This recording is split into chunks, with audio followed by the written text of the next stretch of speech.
Саламатсыздар ма? Қайырлы таң, қайырлы күн. Біздің инста көрермендер, инста оқырмандарымыз, біздің емделушілеріміз қазір Ирм клиникасынан атынан тікелей эфир бастайын деп отырмыз. Соңғы кезде өте көп сұрақтар қойылып жатыр. Сол сұрақтарды бүгін талқылап кетсек, бүгінгі тікелей эфиріміз сіздердің сол сұрақтарыңызға тоқталайын деп отырмын. Көп адамдар тікелей эфирға шығыңыздар, сұрақ қойыңыздар деп жатқандықтан бүгін мен аты жөнім Ақерке Бақтиярова, Ақерке Бақтиярқызы, осы Ирм клиникасының дәрігермін, дәрігер-репродуктологпын.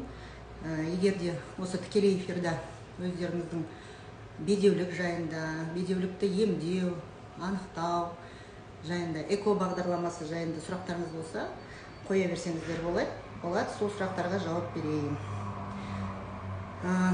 Добрый день, добрый день, наши инста-подписчики, наши инста-зрители, наши пациенты. Сейчас мы начинаем прямой эфир от клиники Ирм Шымкент. Находимся мы в городе Шымкент. Адрес нашей клиники Ерымбетова, 302. Сейчас у нас прямой эфир посвящен будет вашим вопросам, которые вы часто задаете в наш директ. Если вы хотите задать по прямому эфиру, можете задать по прямому эфиру. Я постараюсь ответить на ваши вопросы. Вопросы касательно можете задавать по бесплодию. Пусть это будет женское, мужское, обследование, лечение, пути лечения, и в том числе по программам ЭКО. Зовут меня Ақерке Бақтиярова, я доктор, акушер-гинеколог, репродуктолог в этой клинике, в клинике Ирм города Шымкент. Поэтому мы начинаем прямой эфир. В дайрект в основном очень много приходит вопросов. Көбінесе дайректқа қойылатын сұрақтарыңыз ең бірінші квота жайлы. Қазіргі таңда Ирм клиникасының квота берілетін порталы жабық тұр, уақытша. Сондықтан осы айдың соңына таман тағы да қосымша квота мемлекеттен беріледі деп жатыр. Біздің басшыларымыздың айтуынша, егер де біздің пациенттер осы квота жайында білгісі келсе, бізге хабарласып тұрыңыздар, қосымша орындар беріледі. Сондықтан уақыттарыңызды жібермеңіздер. Егер де біздің дәрігерлерден протокол алсаңыздар, өз тұрғылықты жеріңіздегі дәрігерлеріңізбен бірге анализдеріңізді тапсырып, дайын отырыңыздар. Осы қыркүйек айының соңында тағы да қосымша орындар беріледі. Вопросы касаются очень много по поводу квот. Остались ли, будут ли еще квоты? К концу месяца нам обещают, что нам дадут дополнительные места на квоту. Поэтому, если вы пришли и получили у нас протокол от нашей клиники, то время не теряйте. Начинайте готовиться, начинайте сдавать по месту поликлиники, по месту прикрепления, либо, если вы сдаете платно, все анализы собирайте. То есть готовьте документы и будьте наготове, потому что в любой момент, если портал откроется, то у вас есть возможность получить квоту в этом году. То есть если вы стоите на учете, то есть возможности получить квоту в этом году. Ең жиі қойылатын сұрақтардың бірі, эко кезінде неге бір эмбрион салынады, неге екі эмбрион салмайды, неге екі эмбрионнан артық салмайсыздар деген сұрақтар өте жиі келіп жатады. Сондықтан бұл сұраққа жауап берейін. Қазіргі кезде біздің заңға байланысты, медициналық өзіміздің қауымдастықтың заңына байланысты бір немесе екі эмбрионнан артық салынбайды.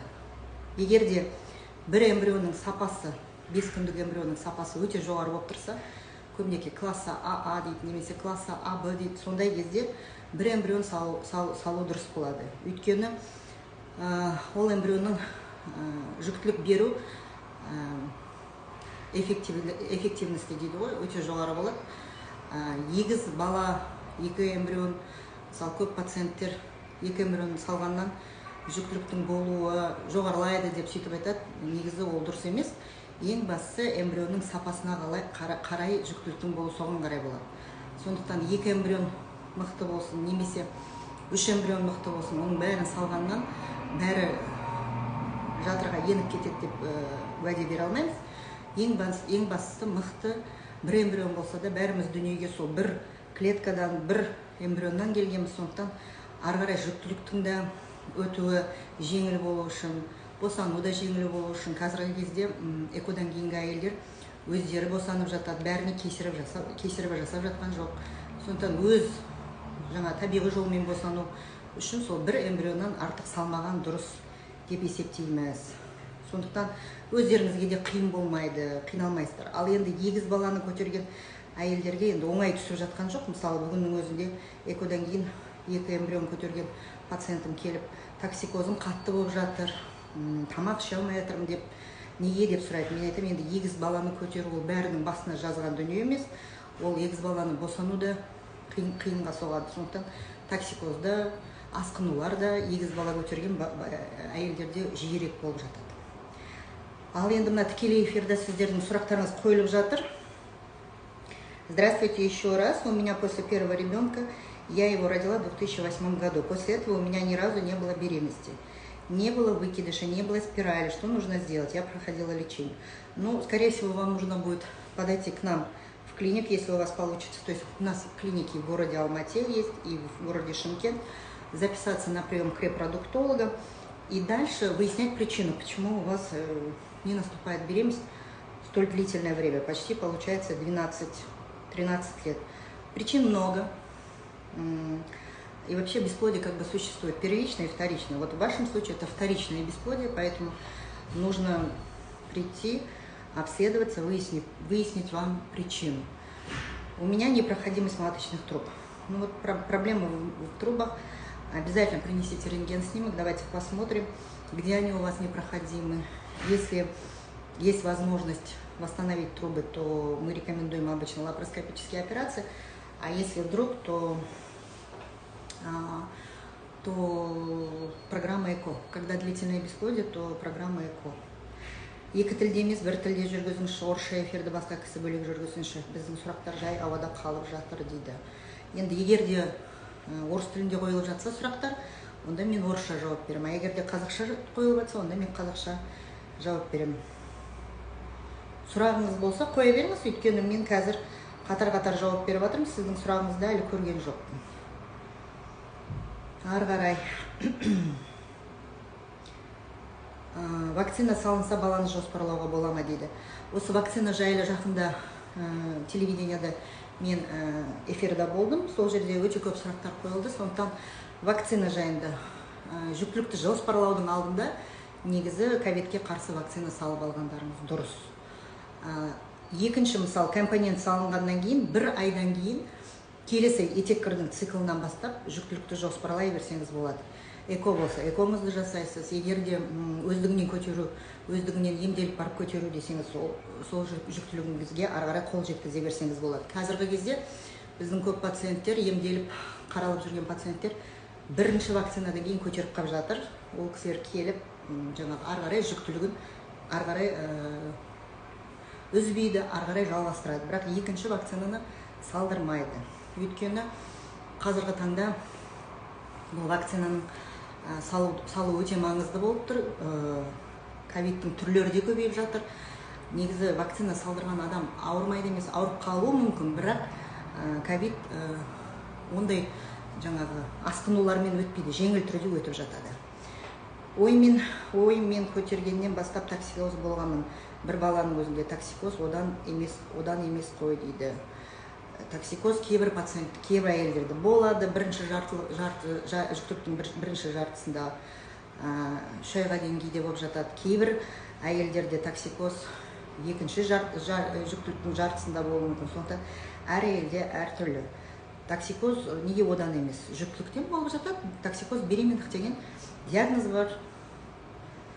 Ұрықты алған соң қанша күнде салуға болады дейді. Егер эмбрион болса, эмбрионды 5 күнге дейін дамытып, 5-ші күнге салып берсек болады. Сізге және менің сүйікті дәрігерім Диана Талғатовнаға жалынды сәлем. Маңғыстау облысынан өсіп жатырмыз. Аллаға шүкір, рахмет сізге. Әрбір сәт үшін және бізге көмектескеніңізге дейді. Рахмет сіздің осындай бізге сәлем айтып жатқаныңызға. Диана Талғатовнаға сәлем міндетті түрде айтамын. жүктілігіңіз аман есен жалғасып, қолыңызға аман есен балаңызды бауырыңызға басып алыңыз. Соған тілектеспіз. Киста мен трубаға бірге операция жасалады ма? Я, егер де ол киста үлкен болып тұрса, оны алу керек болса, бәрін бір операциямен аяқтауға болады. Өте сильный врачтар осы центрда. Тағы да рахмет Ақтау қаласының емделушісіне. После лапароскопии, гистология, витамин, после лапароскопии, гистероскопия, витамин тағайындалады ма? Енді операциядан кейін витаминдер тағайындалуы мүмкін, тағайындалмауы мүмкін. Негізі ол дәрігердің құзырында болады. На ЭКО вообще цены какие? С первого раза возможно забеременеть? С первого раза процент эффективности в клиниках обычно 40-45%. Сама программа ЭКО стоит 310 тысяч тенге. Остальные это вот как бы расходы на препараты и анализы. В среднем на программу ЭКО уходит в районе 800 тысяч-1 миллион тенге. Сәлеметсіз, мен ЭКОға квота алдым. Енді сіздерден орталыққа портал ашуын күтудемін. Менде микроаденома гиповиза анықталды. Қаншалықты риск бар көтеруге немесе түсіп қалуына. Енді порталдың ашуын бізде күтіп отырмыз. Сондықтан егер де микроаденома болып жатса, бұл микроаденоманы пролактиннің деңгейін қарап отыру керек. Дәрілердің қолдануымен қатар ЭКОны жасай берсек болады. Мысалы, көбінесе досинекс деген дәрі тағайындалады. Ол досинексті жүктіліктің кезінде де қабылдай бересіз. Эндокринологпен бірге қатар жүргіземіз, жүкті болып жатсаңыз. Менің қызымды 2017 жылы босандым, содан кейін 2019 жылы выкидыш болды. Содан кейін көтере алмай жүрмін. Лечение 2 курс қабылдадым. Неге? Сол неге деген сұраққа жауап беру үшін алдымен репродуктологтың кеңесіне келуіңіз керексіз. Жатыр түтікшелерін қарау керек, өте ме өтпей ме, гормондарыңызды көру керек. Сонымен қатар жолдасыңыздың спермасының результатын қарау керек. Әдемі болып кетіпсіз ғой, дәрігер, жұмысыңызға сәтті болсын әрқашан. Рахмет, көп рахмет. Я сына родила в 2008 году, 6 килограммов 400 граммов веса. Супер, конечно, вес вашего ребенка. Он крупный у вас, поэтому, это не причина того, что вы не беременеете. То есть вы хотели, скорее всего, это спросить. Сәлеметсіз, ХГЧ-дан кейін ішім ауырып жүрді. Одан кейін дым белгі болмай тұр. ХГЧ шүкір положительный. Құттықтайым, ХГЧ егер положительный болса, сіз жүктісіз, жүктіліктің бастапқы алғашқы сроктарында етек келетіндей бір сезім болады, ішіңіздің ауыру. Ол енді қалыпты жағдай болады, дәрігерге барып қаралғаныңыз дұрыс. Өте керемет жансыз. Рахмет, Айнура. Лапарогистер операция жасаттым, июльде көтере алмай жатырмын. Егер де операциядан кейін 6 айдың ішінде көтермесеңіз, онда репродуктологтарға келіп қараңыз. Егер де лапароскопияның тек жатыр түтікшелерінің проблемасымен жасалынған болса, көбінесе сол лапароскопиядан кейін 6 айдың ішінде трубалар қайтадан, түтікшелер қайтадан жабылып қалуы мүмкін. Благодарю вас за ответы. Я слышала про вас. Вы врач от Бога. С такими людьми, таким людям Всевышний даст все хорошее. Спасибо большое. Спасибо. Спасибо вам за ваши вопросы. Сұрақтарыңызға рахмет. Ахерке Бахтияровна, ты лучшая дейді. Спасибо большое, Виолетта. Жұмыстарыңызға сәттілік, алтын қолда адамсыздар. Қаншама жағында бақытқа бөлеп жүрсіздер. Тағы да рахмет. Маткамда кішкене ет өскен дейді. Ұрықты салғанда мешать етпей ме дейді. Балжан, енді дәрігер міндетті түрде эко жасардың алдында жатырда, егерде миома, көбінесе миома немесе полип дейді, ондайды полип болса полипті алып тастау керек. Ал егерде миоманың өлшемі үлкен болмай, жатырдың ішкі қабатына эндометрияға ешқандай әсері болмаса, ондай кезде эмбрион салынып берінеді. А егерде миоманың размері үлкен болып тұрса, внутренний слойға, эндометрияның ішкі қабатына кедергі болып тұрса, ондай миомалар алынып жатады. Фраксипарин және прогестерон уколдарды қанша аптаға дейін аламыз? Енді оны дәрігердің тағайындауымен болады. Мысалы, прогестеронды кейбір 12 аптаға дейін тағайындауы мүмкін.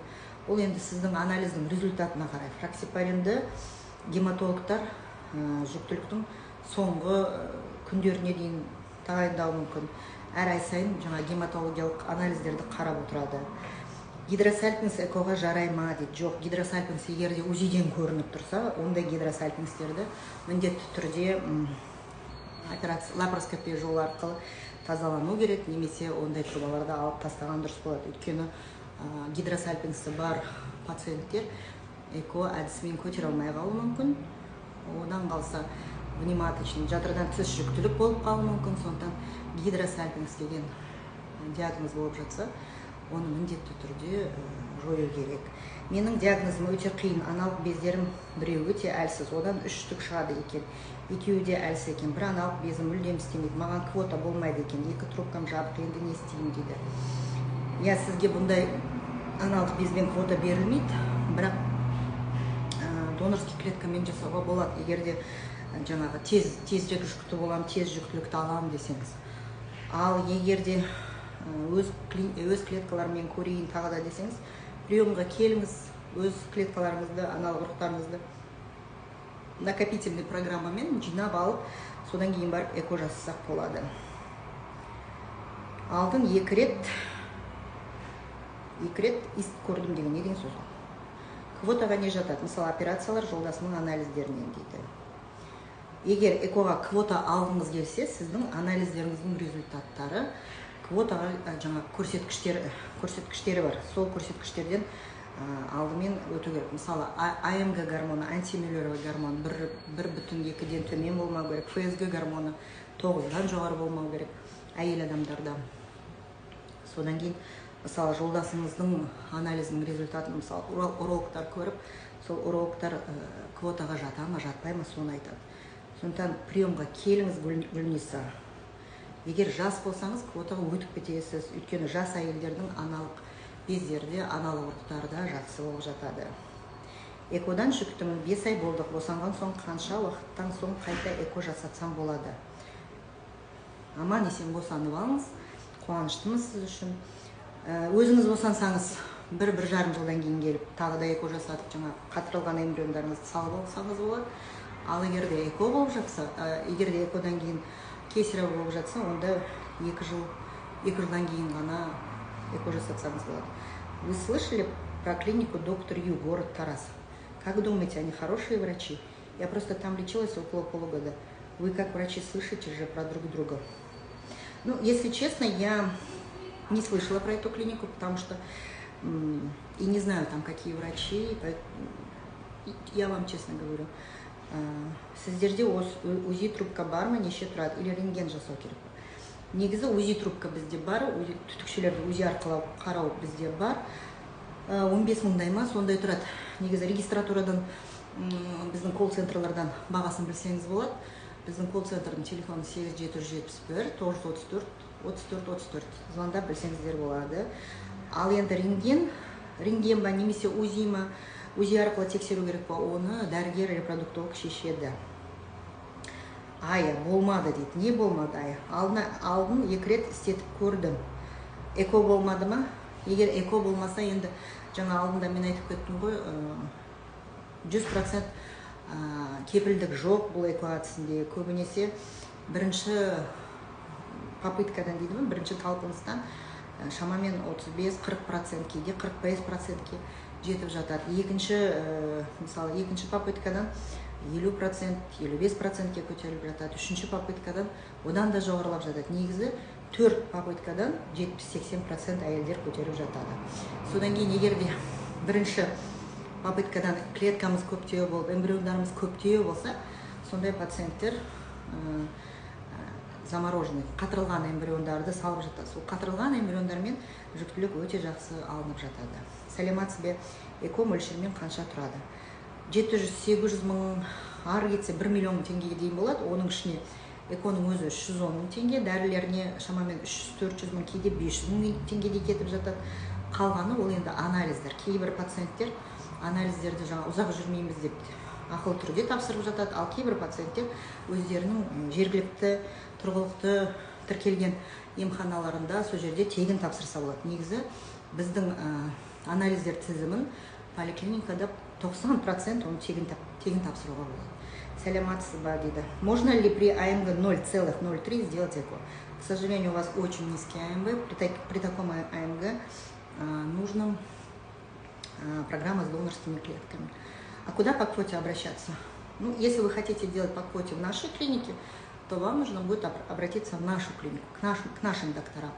То есть вы приходите на прием, мы делаем вам осмотр, проверяем анализы, которые нужно будет проверить до выдачи протокола.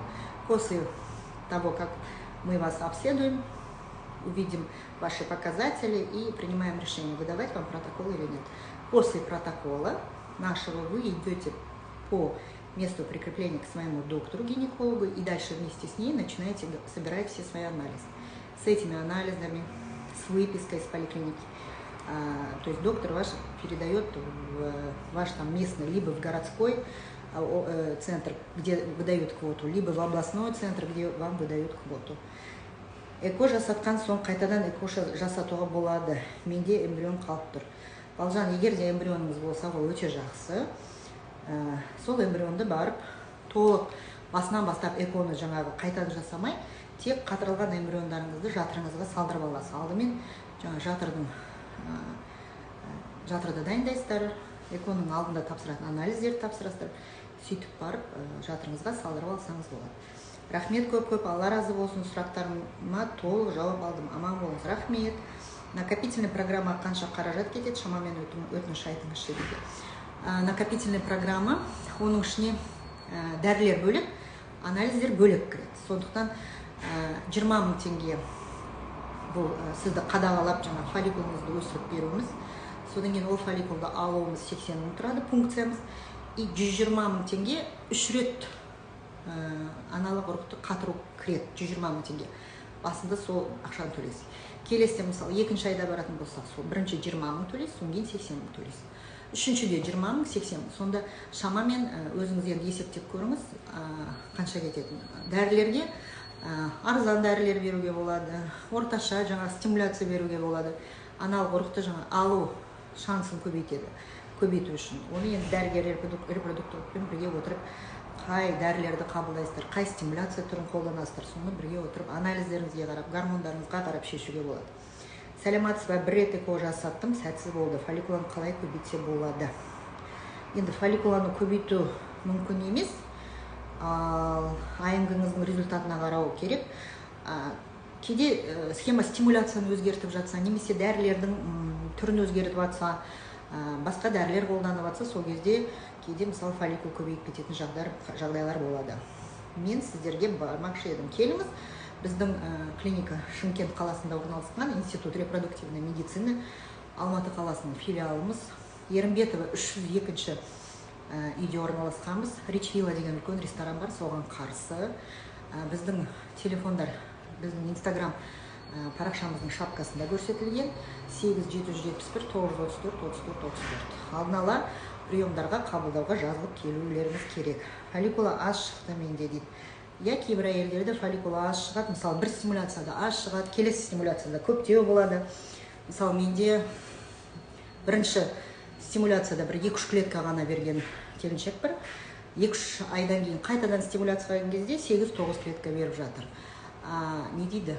Қалай деп? Әр аналық без әр айда әр түрлі жұмыс істейді. Сондықтан қатып қалған жаңағы клетканың саны жоқ, әр әйелге әр түрлі болып шығып жатыр.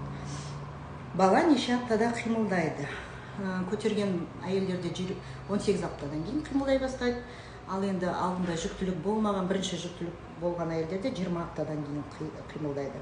Пациенткадан кейін бір күннен соң эмбрион түсіп қалуы мүмкін бе? Негізі енді түсіп қалу деген дұрыс емес. Пациенткадан кейін эмбрион енді түспейді. Ол мысалы салынғаннан кейін, егер 5 күндік эмбрион болса, келесі күні ден имплантация болады ғой, сол күні эмбрион жатырға ену керек. Сол егер жатырға енбесе, жатырдың ішіне жаңа жүктілікті бермесе, сондай кезде түсіп қалмайды. Ары қарай эмбрион дамымай қалады. Сіздің осы центрде келгеніңіз нұр үстіне нұр болды. Жұмысыңыздың еңбегі мол болсын дейді. Рахмет.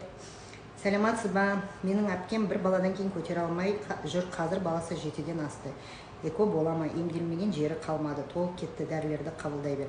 Я келсін, өйткені 7 жыл деген аз емес.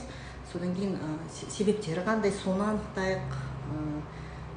Бізге сол приемға келіп қаралсын, уақытын бостан босқа жібермесін. Біздің пациенттердің көбі жаңағы уақытын жіберіп ұзақ жүріп қалады, уақыттарыңызды жібермей, көтермеген, мысалы жыныстық қатынас регулярно болса, бір жылдан астам егерде көтермей жүрсеңіздер, анда-мында қаралғаннан гөрі осындай орталықтарға келгендеріңіз дұрыс. Мықты дәрігер дейді. Рахмет. При мужском бесплодии и сколько процентов возможности будут свои сперматозоиды? Ну, это вопрос уже, наверное, к урологам. То есть вам нужно будет подойти к нашим урологам. У нас очень сильные урологи. Записаться на прием и вместе с ними обсудить о возможности, сколько у вас сперматозоидов обнаружат. У нас сейчас очень хорошо используется методика микротеза, то есть без разреза с яичек достают сперматозоиды. Поэтому приходите, воспользуйтесь. Экосыз көтеруге болады ма? Көп пациенттер біздің орталықтарда тек экомен айналысады деп ойлайды. Олай емес, өйткені егерде көтеру қабілеті өздігінен болса, себептері емге көнетін болса, мысалы гормональды бұзылыстарды қалпына келтіруге болады. Егерде жолдасыңыздың спермасы нашарлау болып тұрса, әлсіздеу болып тұрса, оны да емдеп көруге болады. Жатыр түтікшелерін егер дұрыс өтпейтін болса, қалпына келтіре алатын болсақ, онда қалпына келтіруге болады. Сөйтіп барып, емдеп барып көтертуге болады. Бәріне баса көктеп біз эко жасамаймыз, жасағымыз да келмейді. Егерде 1% немесе жаңағы өздігінен көтеру қабілеті болып жатса, 1-2 ай әйелді өздігінен емдеп барып көтертуге болады.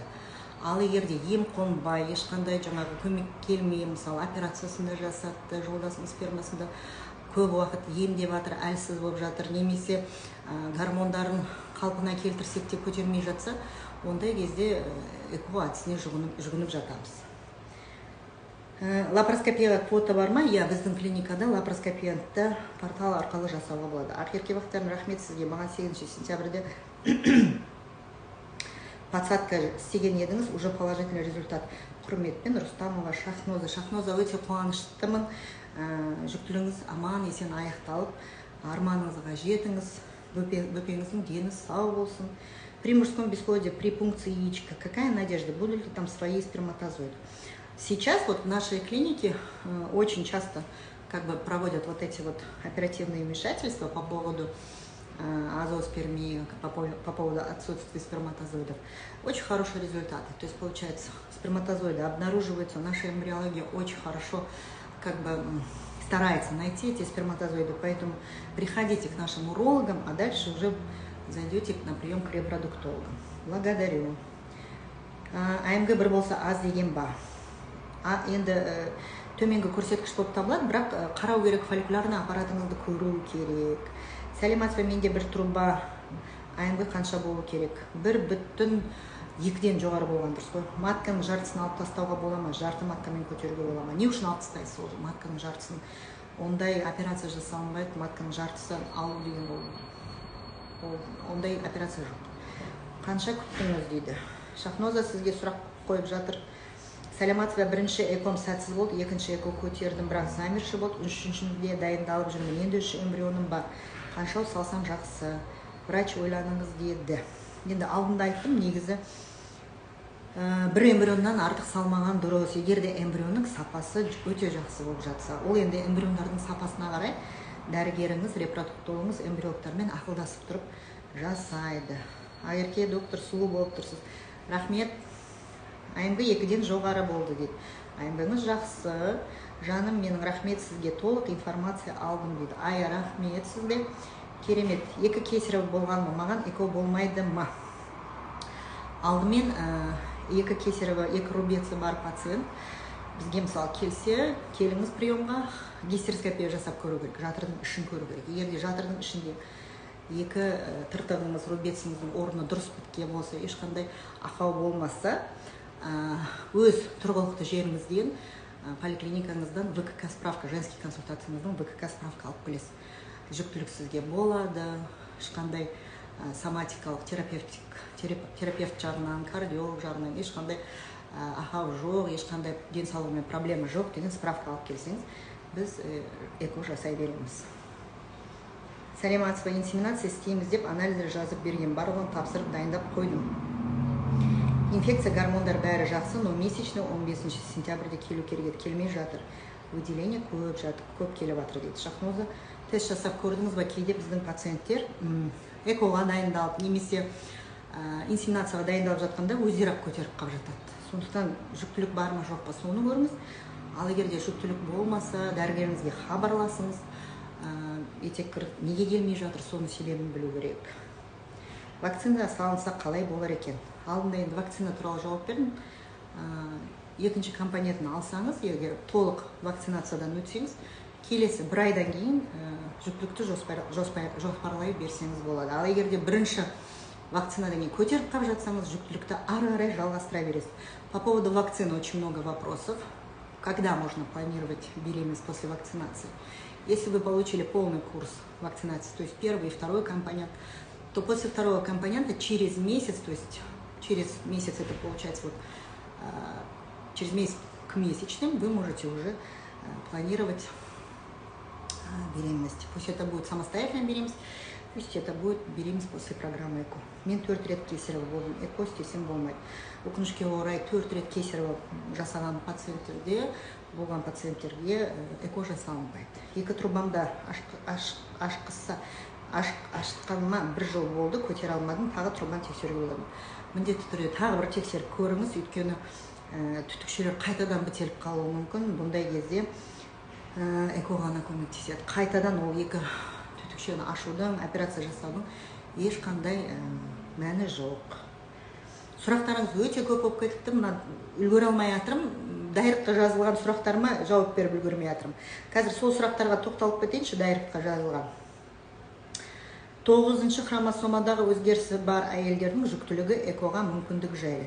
Негізі егер де хромосомный патологиялар бар, мысалы ерлер болсын, әйелдер болсын, эко жасаған кезде міндетті түрде эмбриондарды салардың алдында генетикалық тексеріс жасаған дұрыс. Сондықтан генетически дені сау эмбриондар салған дұрыс.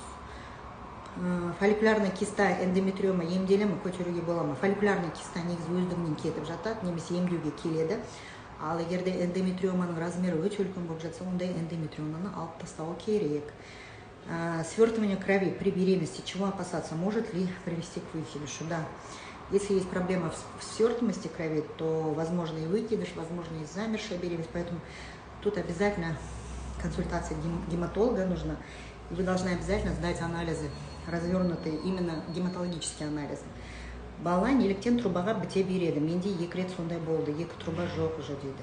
Енді сізде енді 2 түтікшеңіз жоқ болса, сізге тек енді эко көмектеседі, басқа жол жоқ толғанай.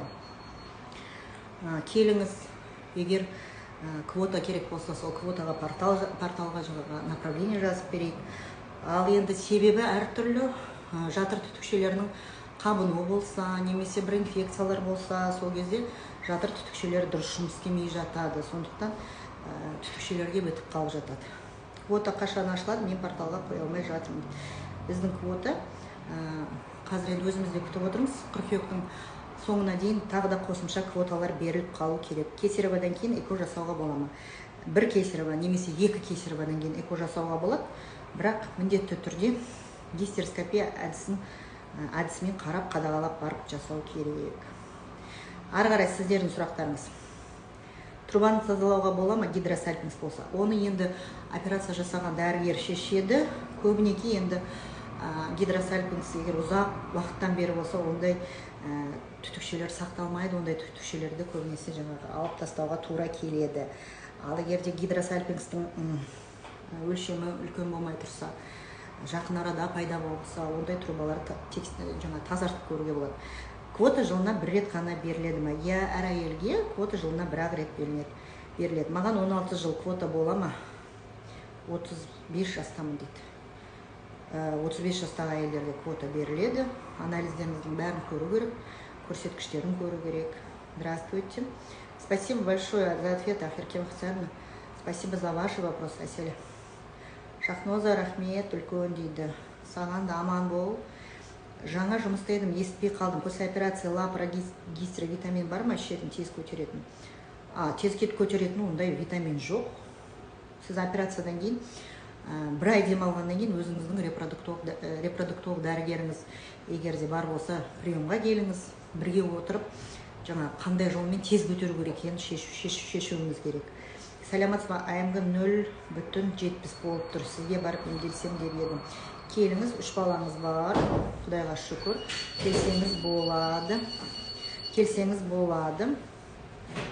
Сәлеметсіз ба дедім. Өте сұлусыз, рахмет. Хочу девочку, можно запланировать? Көп сұрақтар, сондай сұрақтар. Негізі енді алдын ала жоспарлау мүмкін емес. Бірақ эко әдісінде, мысалы біз генетикалық тексеру әдісін жүргіземіз.